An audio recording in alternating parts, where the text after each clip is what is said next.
코로나19 바이러스가 그냥 점점 유행하고 있는 가운데서도 여러분 하나님을 너무 사랑하고 예배를 사모해서 이 자리에 나오신 여러분들 주님의 이름으로 축복합니다. 하나님이 또 예비하신 큰 은혜로 여러분 각자에게 맞는 은혜로 채워주실 줄로 믿습니다. 자, 오늘은 이 말씀을 가지고 심은 대로 거둔다, 그런 주제로 말씀을 전하겠습니다. 심은 대로 거둔다, 혹은 뿌린 대로 거둔다, 그렇게 해도 되겠습니다. 자, 이게 하나님의 법칙이에요. 우리 신앙과 인생의 법칙이 뿌린 대로 거두는 겁니다. 심은 대로 거두는 거예요. 요행이라고 하는 것은 존재하지 않습니다. 자, 어떤 학생이 좋은 대학에 가려고 하면은 어떻게 해야 되겠어요? 열심히 공부해야죠. 예? 공부하지 않았는데 좋은 대학에 갈 수 없습니다. 많이 뿌려야 그 좋은 결과를 얻을 수 있는 거죠. 건강하려면은 노력을 해야 됩니다. 식사 조절도 해야 되고 규칙적인 운동을 해야 됩니다. 노력하지 않았는데 건강한 몸을 기대할 수는 없습니다. 어제 가가지고 이제 저희 사람하고 둘이 가정의학과 가서 이제 피검사 건강을 진단 받았는데, 일단 저는 다른 건 다 좋은데 당뇨병 위험 경고를 받았어요. 당뇨병 거의 막 밑에까지 올라갔다는 거예요. 우리 집 사람은 다른 수치가 다 좋습니다. 이렇게 잘 나왔는데, 저 왜 그랬는지 저는 알아요. 왜 그러냐면 제가 최근에 뭐 초콜릿, 빵, 과자, 콜라 이런 거 엄청나게 먹었거든. 그것도 언제 먹었냐면 밤중에. 그래서 제가 이번에 검사 가면서 이번에 뭔가 좀 심상치 않게 의사에게 혼 좀 나겠다 그러고 갔는데 아니나 다를까요? 그게 나왔죠. 제가 그렇게 먹었기 때문에 좋은 건강 상태, 좋은 어떤 그 혈당 상태를 유지할 수가 없는 거예요. 좋은 혈당을 유지하려면은, 수치를 유지하려면은 식사 조절을 해야 되는 거죠. 그래서 이제 어제부터 먹고 싶어도 밥 먹고 아무것도 안 먹습니다. 물만 먹고, 또 이제 운동하고, 계단도 왔다 갔다 하고, 또 이제 시간 나면 또 저 운동장에 가서 운동도 하고, 한강 나면 걷고, 자꾸 운동하면은 틀림없어요. 그러고 가서 이제 검사를 받으면 칭찬을 받습니다. 혈관 다 좋아졌다 그래요. 혈압도 좋고, 이 콜레스테롤도 좋고, 당도 좋고, 좋다 그래요. 그러니까 제가 깨닫는 게 뭐냐, 우리 건강도 노력을 해야 돼요. 노력을 하지 않고 좋은 건강을 기대할 수가 없습니다. 이게 하나님의 법칙이에요. 근데 우리 인생과 신앙도 그대로 이 법칙이 다 적용이 돼요. 하나님의 복을 받으려면은 하나님의 복을 받을 수 있는 삶을 살아야 됩니다. 하나님이 기뻐하지 않는 삶을 살고 있으면서 하나님이 주시는 복을 기대하고 있다면은 그건 정말 어리석은 사람이에요. 여러분, 내가 저기다가 저 호박씨를 뿌려놓고 수박 나기를 기다린다고 한번 생각을 해보세요. 호박씨 뿌리면 호박밖에 안 나옵니다. 수박이 열릴 리가 없죠. 그런데 어리석게도 수박을 기다리는 사람, 그런 사람들이 우리 인생에 많이 있다는 거예요. 그래서 중요한 것은 뭐냐? 지금 내가 우리 인생에 어떤 씨를 뿌리고 있는가, 그게 중요합니다. 지금 나의 삶이, 나의 삶의 모습이 나의 5년 후, 10년 후의 미래를 결정하는 거예요. 내가 하나님 앞에 좋은 씨를 뿌리지 않았는데 1년 후에, 5년 후에, 10년 후에 결코 좋은 열매가 맺힐 수 없습니다. 하나님의 법칙은 뿌린 대로 거둔다, 뿌린 대로 거둔다. 심은 대로 거둔다. 이게 하나님의 법칙입니다. 자, 오늘 본문은 너무나 비극적인 이야기가 여기 나오고 있습니다. 마땅히 하나님의 복을 받아야 할 하나님의 백성들이 전쟁에서 패배했습니다. 많은 젊은이들이 목숨을 잃었습니다. 3만 명이 죽었다 그러니까요. 많은 사람들이 죽었어요. 또 하나님의 영광을 드러내고 하나님의 복을 받는 어떤 대명사가 되어야 될 대제사장 가문이 완전히 망했습니다. 완전히. 오늘 본문에 그 말씀들이 나오죠. 왜 이렇게 되었을까요? 왜 마땅히 하나님의 복을 받아야 될 대제사장과 제사장 그 가문들이 이렇게 다 망했고, 하나님의 복을 받아야 될 이스라엘 백성들이 오늘 이렇게 끔찍한 일을 당하게 됐는가? 뭐가 문제냐? 오늘 이 이스라엘의 불행한 이야기가 오늘 예배를 드리는 저와 여러분에게 영적인 타산지석이 되기를 주의 이름으로 축복합니다. 이렇게 살면 망한다. 그걸 보여주는 거예요. 이렇게 살면 안 된다. 절대로 이렇게 살면 안 된다. 그래서 말씀은 거울이에요. 이 말씀으로 자기를 비춰보는 거죠. 그래서 나의 삶 속에, 나의 신앙생활 속에 이러한 모습이 있지 않는가 오늘 점검해보고, 그런 모습이 조금이라도 보인다면 빨리 다 정리해야 돼요. 회개하고. 그래서 하나님께로 돌아오는 시간이 되기를 주의 이름으로 축복합니다. 자, 말씀을 한번 보겠어요. 이스라엘이 블레셋과의 전쟁에서 패배했습니다. 지난주에 우리가 이걸 공부를 했죠. 두 번째 전투에서는 하나님의 언약궤를 앞세우고 전투에 임했음에도 불구하고 전투에서 패배했습니다. 3만 명의 이스라엘의 젊은이들이 전쟁에서 죽었어요. 그러니까 그 말은 3만 가정에 어떤 집에는 아들이 죽었고 어떤 집에는 남편이 죽은 거예요. 아버지가 죽은 거예요. 그러니까 우리는 3만이 죽었습니다. 그러면 그냥 성경 읽을 때 3만이 죽었나 보다 이렇게 그냥 쑥 지나갈 때가 많은데, 한번 생각을 해봐야 돼요. 3만 명이 죽었지 않습니까? 3만 명이 누군가의 아들이고 누군가의 아버지고 누군가의 남편이에요. 전쟁에 나간 사람들. 그러니까 3만 가정이 곡소리가 나고 있는 거예요. 슬피 울음이 있는 겁니다. 지금 그런 끔찍한 일을 당했습니다. 이스라엘은 이렇게 지면 안 돼요. 하나님의 백성들이기 때문에. 근데 3만 명이 죽었어요. 뿐만 아니라 하나님의 언약궤, 하나님의 임재의 상징인 언약궤를 블레셋 사람들이 뺏어가 버렸어요. 하나님의 영광을 다 가렸습니다. 그리고 홈니와 비누하스라고 하는 두 제사장이 이 전투에서 죽었습니다. 하나님이 마땅히 제사장을 지켜주셔야 할 것 같은데 두 제사장이 전투에서 죽었어요. 자, 그리고 대제사장 엘리는 전쟁에서 패배하여 3만 명의 젊은이들과 자기의 두 아들이 죽었고 하나님의 언약궤를 빼앗겼다는 소식을 오늘 듣고, 그 소식을 전쟁에서 막 도망쳐 나온 사람에게 들었는데, 그 소식을 듣고 의자에 앉아서 듣고 있다가 어떻게 됐다 그랬어요? 앉은 채로 뒤로 넘어져 버렸어요. 깜짝 놀라가지고 뒤로 넘어졌는데 목이 부러져서 죽었습니다. 대제사장이. 그러니까 뭐 이거 어떻게 더 이상 설명할 수 없을 정도의 끔찍하고 불행한 일이 지금 이스라엘 민족 안에 이루어진 것이고 제사장 가문에 지금 이루어진 거예요. 17절 18절 한번 읽어보겠습니다. 시작.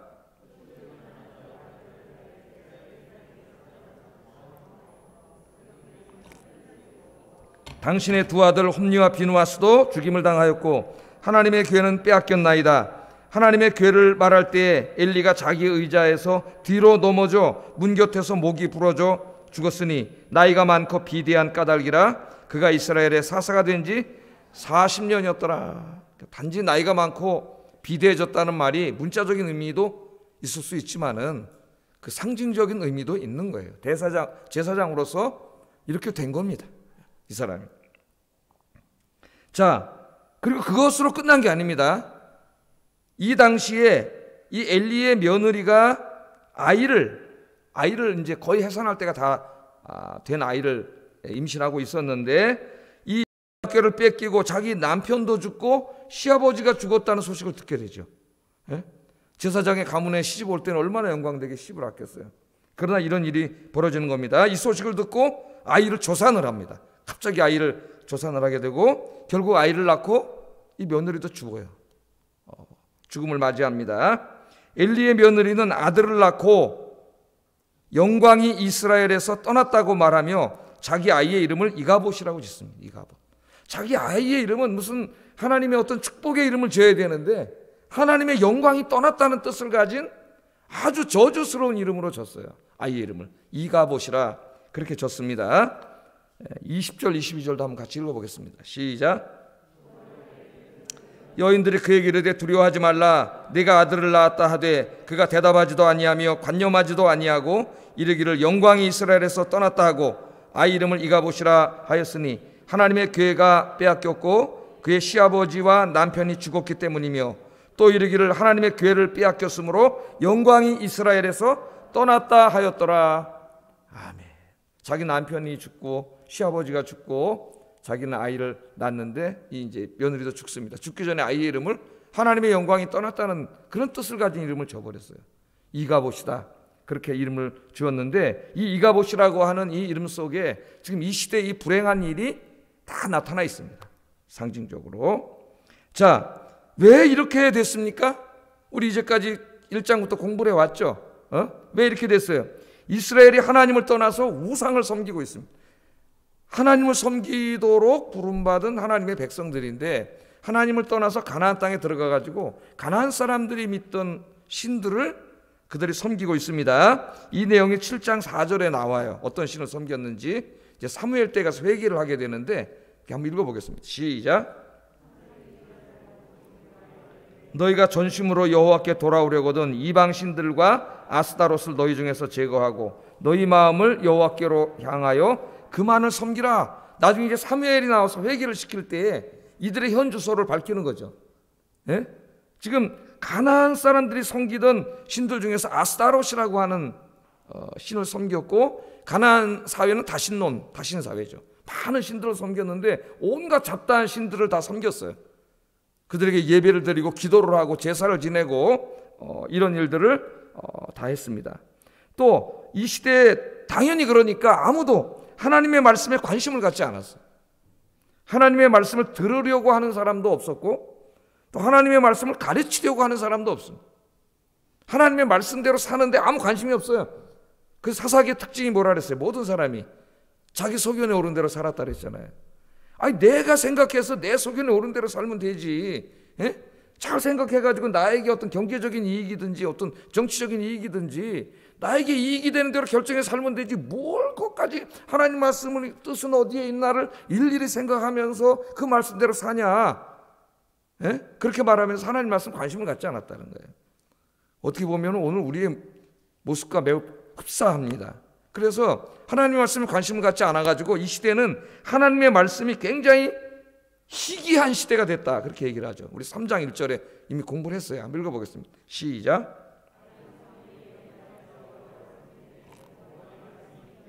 이상이 흔히 보이지 않았더라. 아멘. 정상적인 신앙생활을 하는 사람이라면 늘 하나님 말씀을 묵상합니다.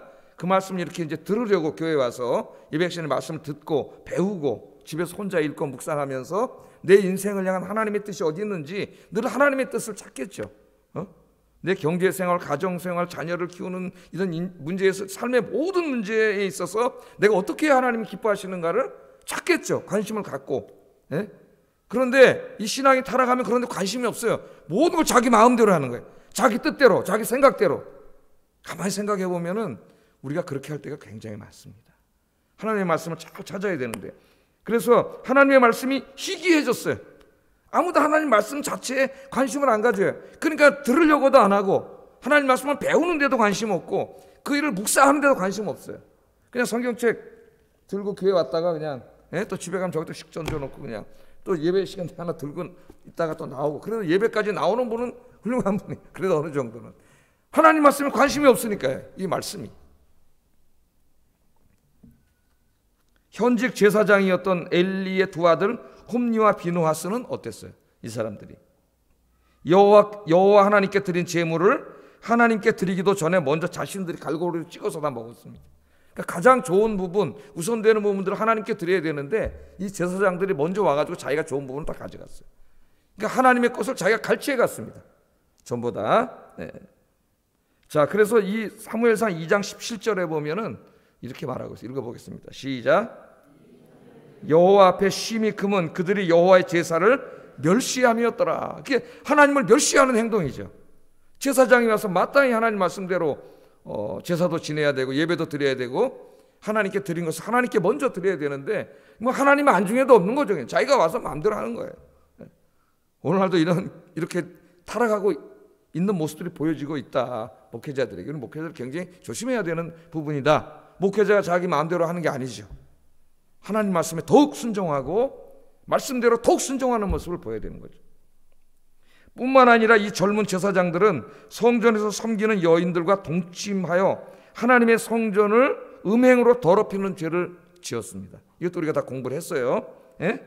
아버지인 엘리 제사장이 만류했지만 듣지 않고 계속 이 같은 악을 이 제사장들이 하나님의 성전에서 행했습니다. 자, 엘리 제사장은 아들들의 이러한 패역한 죄의 소식을 들었을 때 당연히 제사장직에서 파면시켜야 돼요. 제사장을 할 수가 없잖아요, 그런 사람. 근데 자기 아들이니까 야 그러면 안 돼, 하지 마, 그러지 마, 이렇게 말만 하고 그걸 강력하게 제지하지 않은 거예요. 이 엘리의 죄도 크죠. 어떻게 보면 가장 큽니다, 이 사람이. 하나님께서는 선지자를 보내어서 그들의 잘못을 꾸짖었고 또 사무엘의 꿈을 통해서 그들의 죄악의 모습을 다 꾸짖었지만 그들은 끝내 회개하지 않았습니다. 이게 중요한 거예요. 회개하지 않았다는 거예요. 예? 이스라엘과 대제사장 그리고 이 엘리 가족이 망한 것은 한 번의 잘못 때문에 갑자기 망한 게 아닙니다, 여러분. 그걸 아셔야 돼요. 한 번의 죄 때문에 갑자기 망한 게 아니에요. 그들의 패망은 작은 죄악부터 시작해서 그 작은 죄악이 점점 큰 죄악으로 담대해지고, 예? 그리고 그 죄를 짓는 것이 자꾸 죄를 지면서 담대해지면서 하나의 습관이 돼버린 거예요. 자기 삶에 몸에 배버린 겁니다. 죄가. 이게 가장 무서운 상태예요. 절망적인 상태예요. 죄에 익숙해지는 거죠. 익숙해지면 아무 죄책감이 없어집니다. 계속 이 같은 짓을 하는 거예요.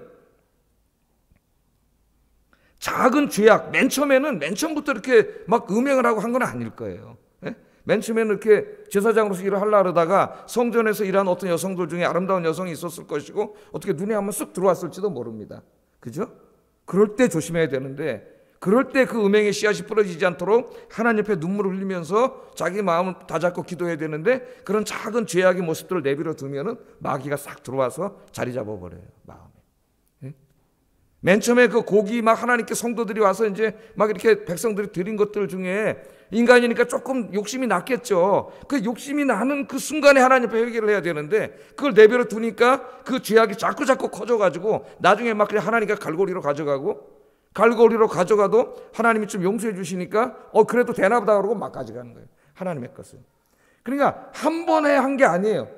맨 처음에는 작은 죄악으로 시작했던 것이 점점 커져가지고 그게 큰 죄악들을 그냥 막 행하게 되고 그 죄가 몸에 배기고 그게 익숙해지고 이제는 그냥 그 사람의 삶이 죄가 된 거예요. 죄가 된 거예요. 그것이 쌓여서 오늘 이렇게 하나님의 심판을 받게 되는 겁니다. 미국의 콜로라도라고 하는 주가 있는데 여기에 400년이나 된 큰 나무가 엄청나게 큰 나무가 하나 있었다 그래요. 400년이나 됐는데 학자들에 따르면 이 나무가 콜럼부스가 신대륙을 발견했을 때 심겨진 나무라고 그렇게 추정을 하는 엄청나게 큰 나무가 있었습니다. 자, 이 나무가 400년 동안 살면서 14번이나 벼락을 맞았다 그래요. 14번이나. 보통 여러분 가다 벼락 맞은 나무 시커멓게 다 죽어 있잖아요. 14번이나 벼락을 맞았고 수많은 폭풍을 견뎌냈고 400년이니까 그렇게 견뎌냈는데 이 거목이 험난한 시련들을 모두 그런 가운데서 견뎌내고 이겨내고 큰 거목으로 존재하고 있었던 거죠. 근처에 있는 모든 나무들이 쓰러지고 죽어도 이 거목만은 400년 동안 쓰러지지 않고 그렇게 건강하게 있는 든든한 나무였습니다. 그런데 어느 날 이 건강하고 강인한 이 400년 된 나무가 갑자기 힘없이 쓰러졌어요. 왜 쓰러졌는가? 사람들이 가서 봤더니 이 나무를 쓰러뜨린 것은 뭐 벼락도 아니고 폭풍도 아닙니다. 나무를 잘 봤더니 나무를 쓰러뜨린 것은 그 나무 안을 보니까 조그만 딱정벌레들이 시끌시끌한 거예요. 딱정벌레들. 그러니까 어느 날 작은 딱정벌레들이 이 나무로 날아온 겁니다. 몇 마리가 날아온 거예요. 그 딱딱한 껍질을 부수고 그 안에다 알을 쓰는 거예요. 그 알들이 자라서 많은 딱정나무가 된 거예요. 예? 그 조그만 보이지도 않던 딱정나무들이 알을 까고 쓸면서 나무를 점점 갉아먹기 시작해가지고 사람 눈에도 보이지 않는 벌레들인데 이것이 결국 번개를 14번 맞고도 죽지 않고 폭풍을 그렇게 많이 맞고도 쓰러지지 않았던 나무를 어느 날 죽여버렸다는 거예요. 쓰러뜨려 버린 겁니다. 뭐가요? 눈에 보이지도 않는 조그만 딱정나무 그걸 잡지 못했기 때문에 그걸 방치해두니까 얘네들이 점점 번식해가지고 그냥 그 사람을 죽인 거죠. 이 쓰러진 거목 이야기는 우리 신앙생활에 큰 교훈을 줍니다. 마귀가 하나님의 백성들을 쓰러뜨릴 때 사용하는 방법이 딱정벌레 전법이다. 그걸 아셔야 돼요. 딱정벌레 전법이다. 마귀가 우리에게 접근할 때 절대로 우리가 눈치챌 만한 큰 것으로 접근하지 않습니다. 그럼 우리가 딱 알죠. 예? 사탄아 물러가라 그러잖아요. 사탄아 물러가라. 그러니까 그렇게 하지 않아요. 그런 전법은 성공할 수가 없다는 걸 마귀가 너무나 잘 알아요. 그래서 마귀는 누구도 우리 자신도 알아차리지 못할 만큼의 아주 작은 것으로 우리에게 접근해 들어옵니다. 어느 날 우리 마음속에 그런 마음이 듭니다. 예배 잘 드리는 우리에게 바쁘니까 예배 한번 빠지는 게 뭐 대수냐. 바쁜데 이 21세기 이 사람들이 바쁜데 꼭 수요일 예배 가야 돼? 우리 마음속에 그런 마음을 들도록 속삭이는 거죠. 예? 오늘 내게 속삭여줘요. 싹싹싹 막 들어옵니다. 하나님의 말씀 매일 꼭 그렇게 묵상해야 되겠냐? 매일 읽어야 되겠냐? 요새 저 아영교회 자창호 목사가 매일 그 설교 듣기 운동 하라는데 그거 먹고 매일 들어야 돼? 예? 우리 귀에 이렇게 들려오는 거죠. 그거 안 들으면 어때? 좀 하루 쉬면 어때? 좀 하루 쉬어 오늘은. 그렇게 우리에게 속삭여 옵니다. 자, 우리가 기도 생활 열심히 하고 있는데 어느 날 또 우리 귀에 그런 소리가 들려오는 거죠. 그 기도 꼭 매일 해야 돼? 좀 그냥 일주일에 한 번만 하면 안 돼? 하나님 다 우리 형편 아실 텐데 뭐 매일 기도해야 돼? 이런 마음이 마귀는 항상 여러분 하나님의 뜻과 다른 아주 작은 생각과 마음으로 우리에게 다가와요. 이 마음들이. 많은 믿음의 사람들이 이 전략에 넘어가서 쓰러졌다는 겁니다. 지금도 쓰러지고 있어요. 예배 한번 빠지고 성경 묵상하러 거르고 기도하러 쉬는 것은 절대로 한 번으로 끝나지 않습니다. 여러분 그걸 아셔야 돼요. 한 번 쉬면 마귀는 우리 마음속으로 침투하여 조금씩 우리의 신앙을 다 갉아먹어버려요. 한 번이 두 번 되고 두 번이 세 번 되고 나중에는 하지 않게 됩니다. 그게 마귀의 전법이에요. 엘리와 이스라엘 민족이 이 딱정벌레 전법에 쓰러진 겁니다. 예배를 소홀히 하고 말씀에 주의를 기울이지 않은 작은 습관이 큰 습관이 되고 결국 이스라엘은 하나님 떠나 우상 숭배하는 죄를 짓고 하나님 말씀에 불순종하는 죄를 짓고 오늘 하나님의 심판을 받아서 오늘 이렇게 처절하게 패배하고 제사장 가문이 완전히 다 죽었잖아요. 망하는 일이 벌어졌습니다. 그래서 이 시간에 우리 마음에 있는 작은 사탄의 딱정벌레들을 잡아야 돼요.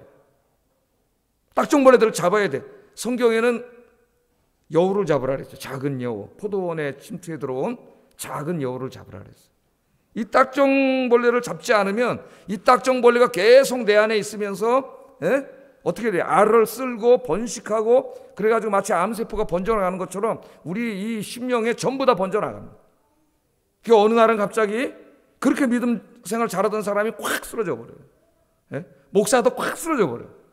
그 작은 걸 내버려 뒀기 때문에 쓰러지는 거예요. 작은 게 결코 아니에요. 오늘 이 시간에 우리를 조금씩이라도 하나님으로부터 멀어지게 하는 작은 이 영적인 딱정벌레들을 다 잡아내는 이 시간 되기를 주의 이름으로 축복합니다. 자, 그래서 우리의 남은 인생이 망하는 인생이 아니라 진짜 하나님께 칭찬받고 복을 받고 쓰임받는 여러분 하나님 나라 갈 때까지 그런 인생이 돼야 되잖아요. 그죠? 그런 삶이 되기를 주의 이름으로 축복합니다. 솔제니친이라고 하는 사람이 있어요. 솔제니친. 러시아의 대문호죠. 소설가고 역사학자이고 너무나 유명한 사람입니다. 1970년에 노벨 문학상을 받았어요. 그래서 제가 이 사람 좀 소설을 읽으려고 좀 사놓은 게 있습니다. 안병동이라든가 이반 데니소비치 수용소에서 하루 이런 책을 사놨는데 시간이 없어가지고 작은 책 하나만 읽었어요. 이 이반 데니소비치 수용소의 하루 이 책을 읽었는데 상당히 재밌게 읽었습니다. 수용소에서 일어나는 아침에 눈 떠가지고 저녁에 잘 때까지 하루를 소설로 쓴 책이에요. 그 책을 통해서 스탈린 치하의 이 공산주의 정권 하에서 그 수용소의 인권 유린과 끔찍한 생활을 서구 사회에 고발한 그런 책이죠. 저는 이 책을 읽으면서 야 하루가 엄청나게 길구나 진짜. 하루를 진짜 6시 일어나가지고 일찍 일어나서 그 하루를 정말 충실하게 사용하면은 하루가 엄청나게 긴 시간이라는 걸 딱 하루 이야기니까 소설이 한 중편 소설 정도 되는 책인데 이 하루에 있는 일이에요. 그런데 이제 제가 뭐 그 얘기하려는 건 아니고 그런 유명한 이 소설가죠. 그런데 이 솔제니친이 그 유명한 말을 합니다. 1983년에 템플턴상을 수상하면서 연설을 하게 되는데 그가 항상 안타깝게 여겼던 것이 자기 조국 러시아예요. 러시아가 어떤 나라였어요? 볼셰비키 혁명이 일어나기 전에는 러시아는 러시아 정교회가 있어가지고 온 국민이 하나님을 믿고 예배하는 기독교 국가입니다. 그런데 지금 이 볼셰비키 혁명이 일어나가지고 이 솔제니친이 이때는 어떻게 공산주의자들이 지금은 조금 이제 바뀌었지만은 공산주의자들이 완전히 장악을 해가지고 교회를 다 부수고 불태우고 성경책 다 불태우고 선교사들 쫓아내고 목사들 잡혀가서 감옥에서 죽고 신앙의 자유가 없는 나라가 다 된 거죠. 그래서 이 사람이 템플턴상을 수상하면서 연설을 할 때 그런 유명한 말을 했지 않습니까? 우리 러시아가 왜 오늘날 이렇게 됐는가? 그렇게 하나님을 예배하던 이 러시아가 어떻게 이렇게 공산주의 혁명이 일어나가지고 공산주의 국가가 돼서 마음대로 하나님을 예배할 수 없는 이런 나라가 됐는가? 자기가 어렸을 때 할머니 등에 업혀가지고 얘기를 듣는데 그 연세가 지극히 드신 할머니들이 그렇게 얘기했다는 거예요. 혀를 끌끌 차면서 우리 러시아가 왜 이렇게 됐는가? 왜 볼셰비키 혁명이 일어났는가? 왜 공산주의가 됐는가? 하나님을 잊어버렸기 때문이야. 하나님을 잊어버렸기 때문이야. 하나님을 잊어버렸기 때문에 우리가 벌을 받아서 이렇게 됐다. 그런 얘기를 하더라는 거예요. 그러면서 그런 얘기를 합니다. 저는 솔제니친이 하는 말이 그 당시 할머니들의 이 말이 오늘 이 시기에도 진리라고 생각합니다. 진리라고 생각합니다. 여러분, 하나님 떠나면 망합니다. 왜 이스라엘이 이렇게 망했고 왜 엘리의 가정이 이렇게 망했어요? 하나님 떠났기 때문이에요. 하나님 잊어먹고 하나님 떠나서 우상 섬기고 말씀을 저버리고 자기 마음대로 살았기 때문에 오늘 이들의 인생이 이렇게 망하는 인생이 되었습니다. 오늘 이 말씀을 통해서 우리가 첫 번째로 깨달아야 되는 것, 하나님 떠나면 망한다. 하나님 잊어버리면 망한다. 절대로 잊어버리지 말기를 주의 이름으로 축복합니다.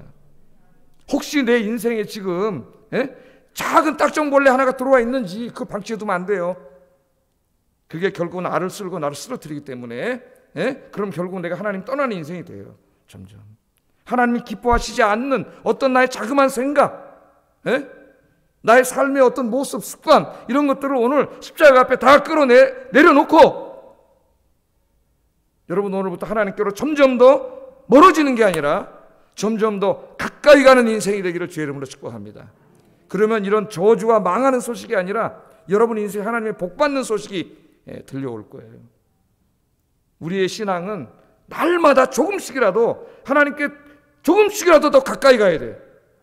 조금씩이라도 멀어지면은 나중에는 돌이킬 수 없는 상태가 된다는 거 절대 잊지 마세요. 이 솔제니친의 할머니들이 공산주의화된 자기 조국, 하나님 앞에 예배도 잘 드리지 못하는 그런 자기 조국에서 자기들끼리 모여서 우리가 하나님 떠났기 때문에, 우리가 하나님 잊어버렸기 때문에 오늘 이렇게 됐다. 그 말을 우리 절대로 잊으면 안 돼요. 하나님 떠나면 망합니다. 하나님 더 잘 섬기시고 하나님께로 더 가까이 가시는 여러분 되기를 주의 이름으로 축복합니다. 자, 오늘 한 가지 더 생각해야 될 주제가 있는데 제가 오늘 설교 제목으로 그렇게 삼은 주제입니다. 하나님의 법칙이에요. 하나님의 법칙은 심은 대로 거둔다. 뿌린 대로 거둔다. 거기에 대해서 좀 더 말씀을 전하려고 합니다. 자, 오늘 이 말씀의 초점을 엘리 제사장에게 한번 좀 맞추어 보세요. 엘리 제사장. 엘리 제사장은 이스라엘이 지금 하나님의 언약궤를 대동하고 전쟁에 나가 있잖아요. 그죠? 전쟁에 나가서 전투를 하고 있습니다. 자기는 지금 성전의 의자에 앉아 있어요. 거기에 앉아 있으면서 어떻게 하고 있어요? 가슴 졸이면서 전쟁의 결과를 기다리고 있습니다. 기다리고 있어요. 13절 한번 읽어보겠습니다. 시작. 그의 마음이 하나님의 교로 말미암아 떨릴 즈음이라. 떨릴 즈음이라. 의자에 앉아서 기다리며, 거기다 줄을 쳐보세요. 기다리며. 자, 엘리는 지금 하나님의 언약궤까지 대동하고 블레셋 전투에 나가서 블레셋과 싸우고 있는데 그 전쟁의 결과를 가슴 졸이면서 기다리고 있습니다. 여러분도 그런 거 기다려본 적 있죠? 자식들 키우면서 애들 이제 대학 입시 봤는데 오늘 발표 날이면은 막 간이 쫄쫄 맞잖아요. 붙었나 떨어졌나 막 그러면서 또 취업할 때 그런 경험이 있어요. 간이 막 너무 조마조마하고 막 그렇죠. 그런 마음으로 아마 기다렸을 거예요. 우리는 여기서 인간의 어리석은 모습을 보게 됩니다. 엘리는 아마도 승리의 소식을 기다리고 있었을 거예요. 누구나 그렇지 않겠습니까? 자기 두 아들도 전쟁에 나갔어요. 지금 하나님의 언약궤까지 가지고 나갔어요. 지금 싸우고 있습니다. 그럼 누구나 승리의 소식을 기다리지 않겠어요? 누구나 승리의 소식을 기다렸을 거예요. 그러나 이 전쟁의 결말은 이미 정해진 것이나 다름이 없습니다. 이스라엘과 자신이 그동안 하나님 앞에 행한 것을 보면 이 전쟁은 이길 수 없는 전쟁이에요.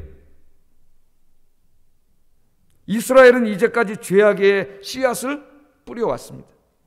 자신과 두 아들도 죄악의 씨앗을 뿌려왔습니다. 뿌린 대로 거둬요. 뿌린 대로. 예? 이것이 하나님의 법칙입니다. 그런데 이 엘리 제사장이 죄악의 씨를 뿌려놓고 지금 하나님의 축복의 열매를 기다리고 있어요. 많은 사람들이 어리석은 삶을 살아요. 어리석은 자입니다. 그는 도저히 이루어질 수 없는 것을 헛되이 기다리고 있는 거예요.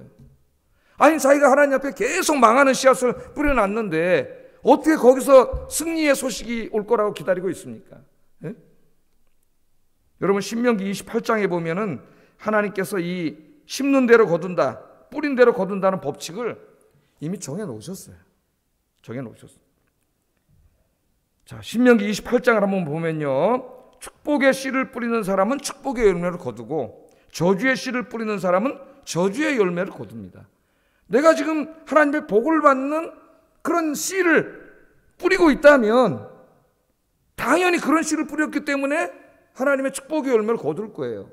그런데 지금 여기 이스라엘이나 자기 두 아들이나 자기처럼 하나님이 기뻐하지 않는 죄악의 씨앗을 계속 뿌리고 있는데 그게 어떻게 미래에 좋은 열매로 올 수가 있겠어요? 그 죄악의 열매를 거둘 수밖에 없어요. 죄악의 씨를 뿌리면 심판의 열매가 열립니다. 이거 하나님의 법칙이에요. 법칙. 이게 언약의 핵심이에요. 신명기 28장의 언약의 핵심입니다. 자, 그럼 축복의, 우리가 인생에서 축복의 씨는 뭐냐? 신명기 28장 1절 14절에 자세히 기록되어 있는데 28장 1절 2절 한번 읽어보겠습니다. 시작.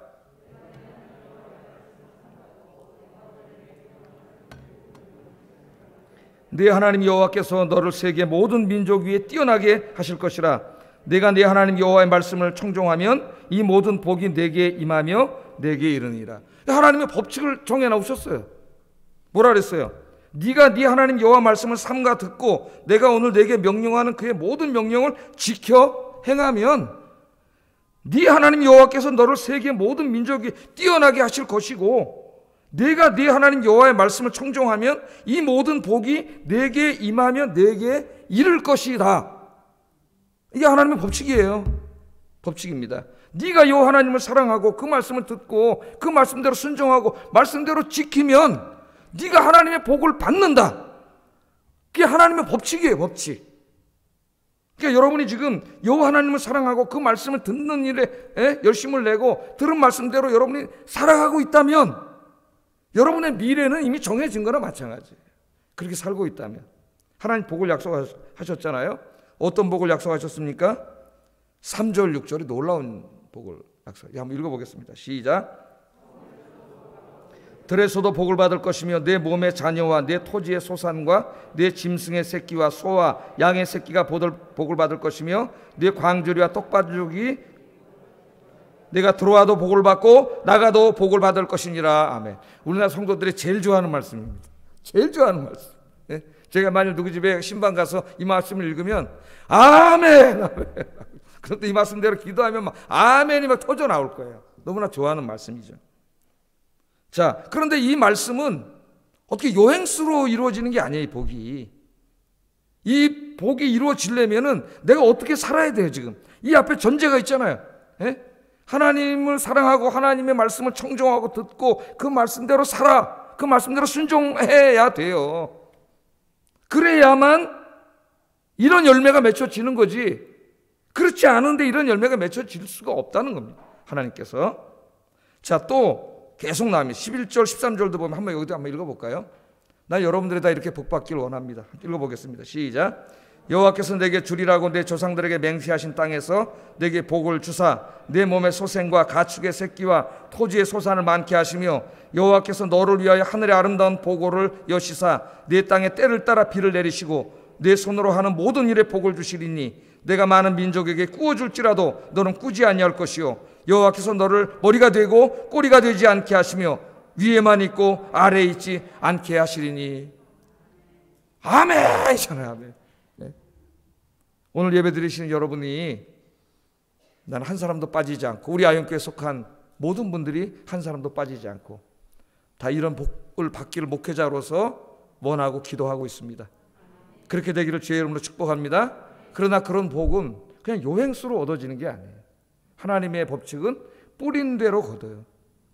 여러분이 바로 하나님이 기뻐하시는 그런 신앙의 씨를 뿌려야, 그 씨가 뿌려져야 거기서 열매가 맺는 거예요. 하나님이 이미 그렇게 정해놨어요. 그러니까 여러분이 지금 어떻게 살아가느냐가 여러분의 앞으로 1년 후, 2년 후 이미 결정된 거예요. 그건 그냥 요행수로 오는 게 아니에요. 오늘 하루하루에 내가 어떤 씨를 뿌리느냐에 따라서 결정되는 겁니다. 자, 그 다음에요. 신명기 28장부터 28장 15절 68절. 축복은 1절부터 14절까지 나오는데 저주는 15절에서 68절까지 나와요. 엄청나게 많이 나옵니다. 이 저주의 말씀. 자, 그럼 이 저주는 누구에게, 이 언약의 저주인데 어떤 사람에게 임하느냐? 이 저주의 열매가 저주의 씨를 뿌린 사람의 매일매일. 그 사람은 어떤 사람이에요? 15절 한번 읽어보겠습니다. 시작.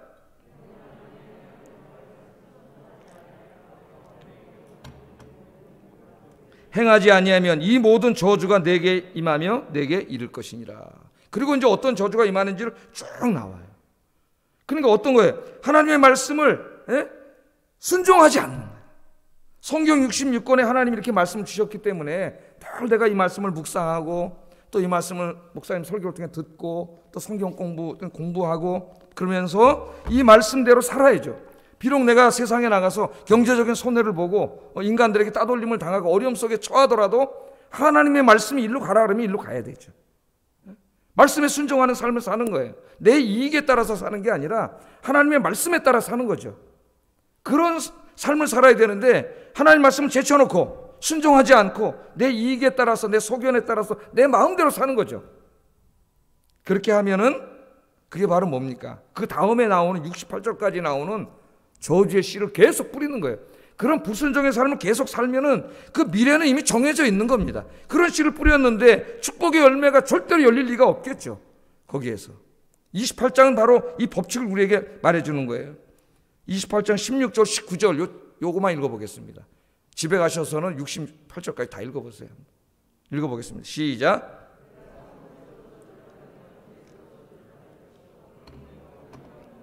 저주를 받을 것이요 내 몸의 소생과 내 토지의 소산과 내 소와 양과 새끼가 저주를 받을 것이며 내가 들어와도 저주를 받고 나가도 저주를 받으리라. 아까 축복의 말씀에 정반대네. 불순종하고 우상을 섬기고 매일매일 삶 속에서 하나님 기뻐하지 않는 일을 계속 그렇게 행하면서 살면, 그런 말을 하고 행동을 하고 살면 그 사람이 그렇게 살면서 내가 하나님 앞에 복 받기를 원해요? 그 복은, 복 받기를 원하는 건 지금 엘리가 승리를 기다리는 것과 똑같이 어리석은 자예요. 왜? 그렇게 살지 않으면서 무슨 복을 받기를 원해?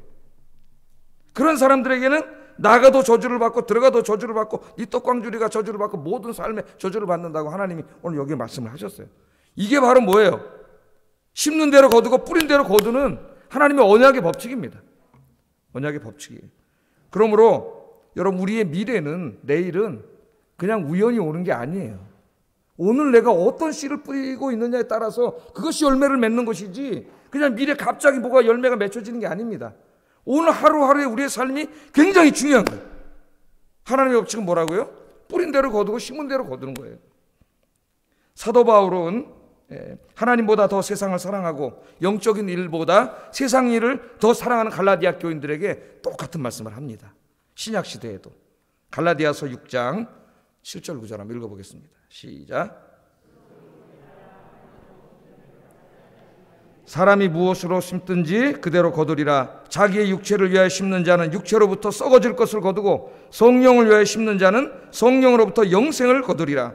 우리가 선을 행하되 낙심하지 말지니 포기하지 아니하면 때가 이름에 거두리라. 아멘. 이거는 구약 시대뿐만 아니라 신약 시대에도 마찬가지고 우리 영적인 생활에도 다 마찬가지라는 거예요. 다 마찬가지입니다. 스스로 속이지 말라는 거예요. 뿌린 것도 없는데, 하나님 기뻐하시는 어떤 삶도 산 게 없는데 하나님이 미래에 나에게 어떤 큰 복을 주시겠지? 그런 기대를 하는 자체가 어리석은 일이에요. 절대로 그런 일은 벌어지지 않아요. 그래서 뭐라는 거예요? 스스로 속이지 말라.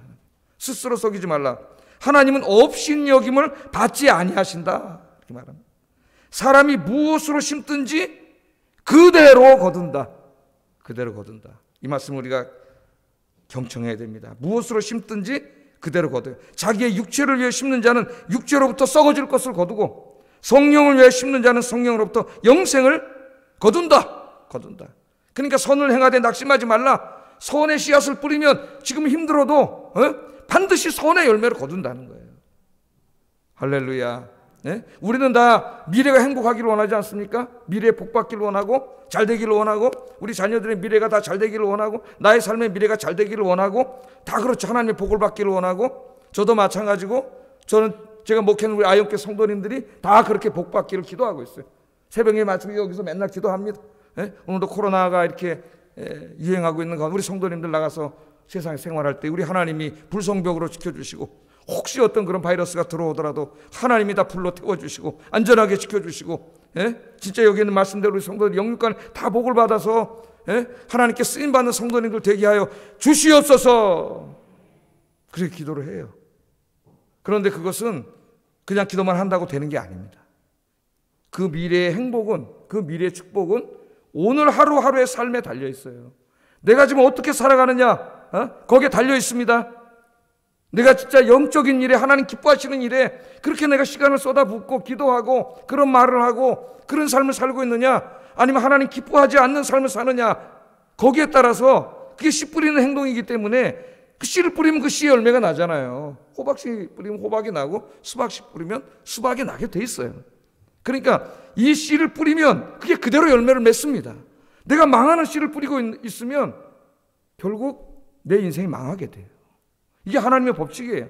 내가 지금 힘들고 어려워도 기도하면서 예배 드리면서 정말 말씀 묵상하면서 그 말씀대로 살고자 애쓰는 삶이 있다면은 지금 당장은 힘들고 어려워도 걱정할 게 없어요. 왜? 이런 씨를 계속 뿌렸기 때문에 잠시 잠깐이면 추수 때가 되면 하나님 어떻게 해주세요? 많은 열매를 맺게 해주셔요. 이게 신명기 28장 이 언약 말씀의 핵심적인 말씀입니다. 그것은 정해져 있는 거예요. 하나님의 법칙이에요. 하나님의 법칙. 그래서 시편 126편 5절 6절 읽어보겠습니다. 시작. 울며 씨를 뿌리러 나가는 자는 반드시 기쁨으로 그 곡식단을 가지고 돌아오리로다. 아멘. 이제 물론 이 26편의 말씀은 시편을 읽어보면 기도의 문맥입니다.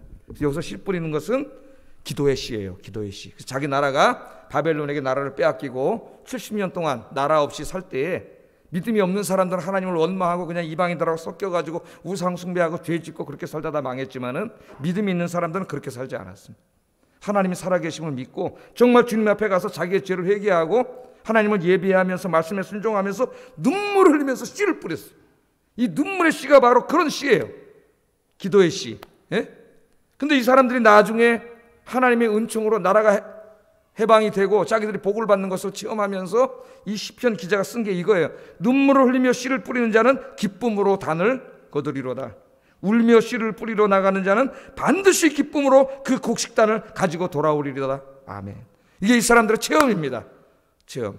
오늘 잘 오셨어요, 여러분. 이 힘들고 어려운 가운데도 여러분 수요일 날 나와서 이렇게 예배를 드리시고 또 새벽에 나와서 기도하시고 집에서도 또 새벽에 못 나온다 하면 집에서 말씀을 집에서 듣고 또 기도하시고 하나님 기뻐하시는 인생을 살아가면은 그게 지금 하나님 앞에 눈물로 씨를 뿌리는 거예요.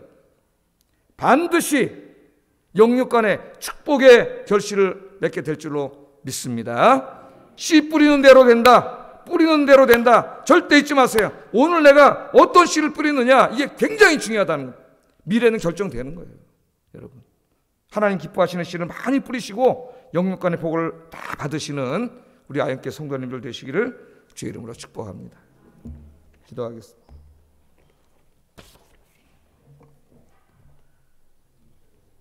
자, 우리 오늘 주신 말씀을 생각하면서 기도하겠습니다. 하나님 떠나면 망한다는 것을 깨닫고 나의 하루하루가 하나님께로 더욱 가까이 가는 삶이 되게 해주세요. 이게 중요합니다. 나의 하루하루가 하나님께 점점 더 가까이 가는 삶을 살게 해주세요. 두 번째는 뿌린 대로 거두는 하나님의 법칙을 명심하고 매일 축복의 씨앗을 뿌려 축복의 열매를 거두는 삶이 되게 해주세요. 기도하겠습니다.